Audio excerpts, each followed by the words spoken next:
Bakit kawawa? So what kung hindi invited? Eh di mga tuwirang kayo, hindi imbitado eh.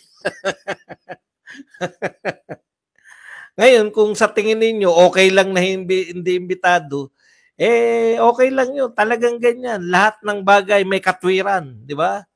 Pangatwiranan nyo.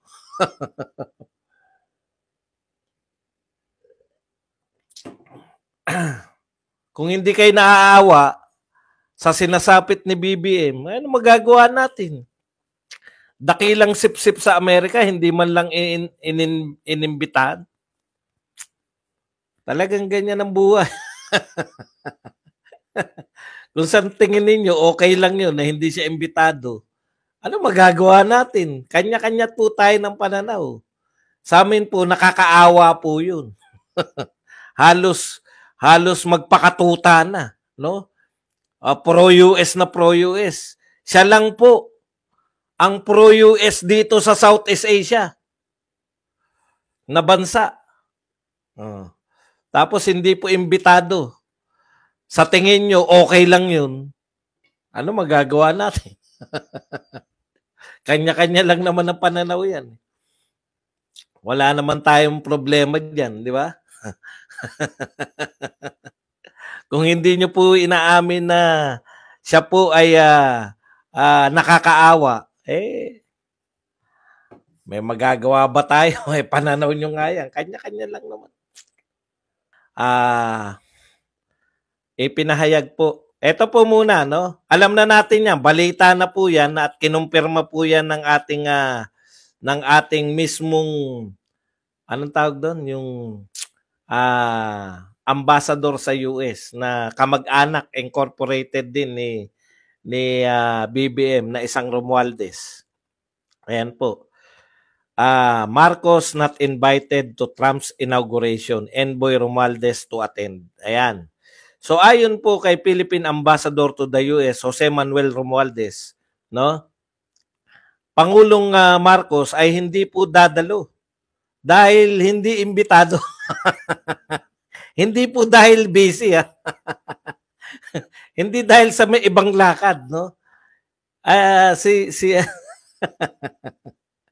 Si Marcos po ay hindi imbitado. Ayan. Okay. Tingnan po natin baka naman may katwiran, di ba? Baka naman po may katukwiran to yung ambassador natin. Bakit ba hindi inimbitahan? Napakalaki pong event niyan, no? Bakit kaya hindi inimbitahan? Ito, pakinggan po natin yung katwiran. Ito po ang sabi ni Romualdez. Ito po yung kung hindi ako nagkakamali, pinsan din to, no? Ni Marcos tama, pinsan. Sabi po, nung tinanong siya kung bakit hindi imbitado, as a matter of policy, no head of state is invited. Yun naman pala. Only ambassadors represented in Washington are invited. Yun naman pala no? Yun naman po pala. Kayo naman, masyado kayo nag-aalala. Nagre-react kayo kagad Nagre-react kayo kagad yung mga Marcos. Yun naman pala, hindi naman pala. Makinig po kayo Hindi naman pala. Ayun. Sabi po ni Romualdez, yung ating pong anong tawag diyan? Ambassador to the US. Traditionally, hindi naman po talaga nag-iimbita ng head of state. Di lusot na.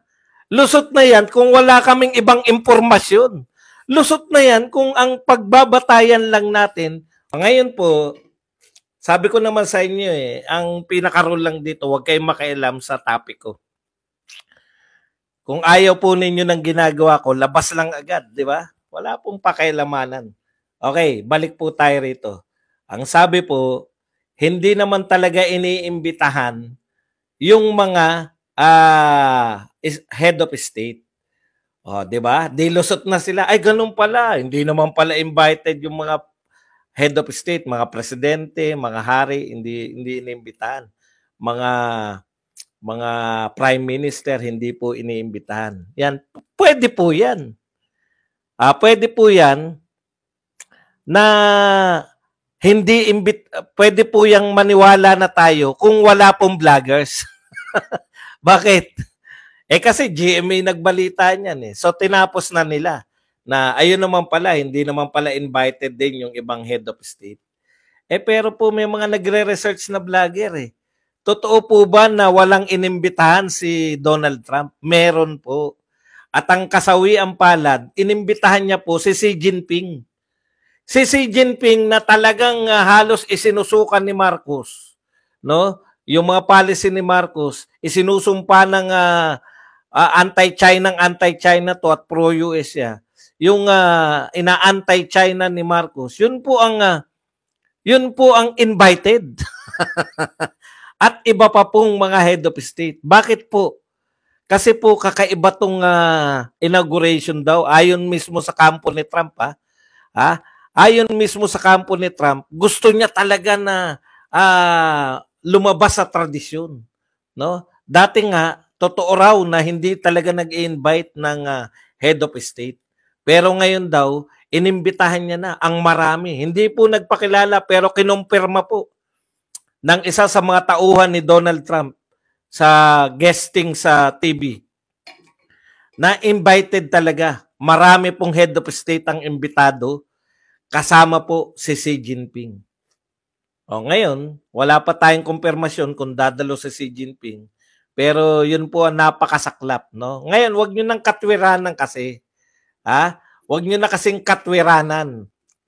Ngayon, kung pangangatwiranan nyo pa na kesyo-kesyo, talagang masasaktan lang kayo. Marami po na imbitahan na head of state. Makikita po natin yan. Si BBM po, kumpirmadong hindi. Okay, ano po ang sinabi sa pahayag ni Donald Trump? Marami akong inimbitahan na world leaders. Dalawa po yan eh. Una, hindi kinikilala si BBM na world leaders. Talagang ang tingin sa atin talaga, lalo na po ng pag-upo ni BBM, talagang isa lang tayo sa mga bansang naghehikahos. No, iba kasi yung dating ni Duterte. Si Duterte kasi hindi nyo pwedeng i-deny yung kanyang presensya sa mundo. Kasi minumura niya yung mga presidente ng United States eh. Minumura niya yung mga Europeans eh. 'Di ba? Minumura niya yung ICC. Kumusta na po nga nagsasabi na parating na yung ICC noong June pa. Tapos na po, 2025 na po. Kailan naman? 2026? Mag-aabang na naman yung mga fans nyo na mahuhuli na si Tatay Digong. Okay, para po sa mga hindi makaintindi, hindi po tayo miyembro ng ICC. Si Tatay Digong po ay pwedeng hulihin ng ICC kung lalabas siya ng Pilipinas. Kung sakaling merong warrant of arrest, kung lalabas siya ng Pilipinas at pupunta siya sa mga member state ng ICC. Kaya tigil-tigilan nyo na yan. Okay. Una po, marami daw pong inimbitahan si Donald Trump na world leader. So, ibig sabihin po niyan, hindi po kinikilala na world leader si BBM. Ikalawa, ayun na nga, hindi tayo kinikilala. Kasi sa totoo lang dito po sa Asia, sa Southeast Asia, ang dami pong bansa. Pero tayo po yung talagang nagpapakilalang pro-US kami. Tapos hindi ka pa rin imbitado, nakakahiya po. So talagang ganyan, magalit man kayo, wala po tayong magagawa. Nakakahiya lang po na tayo po ay panay. Panay ano po tayo, no? Panay sunod, no, sa kagustuhan ng US tapos hindi pala tayo kasama sa imbitasyon.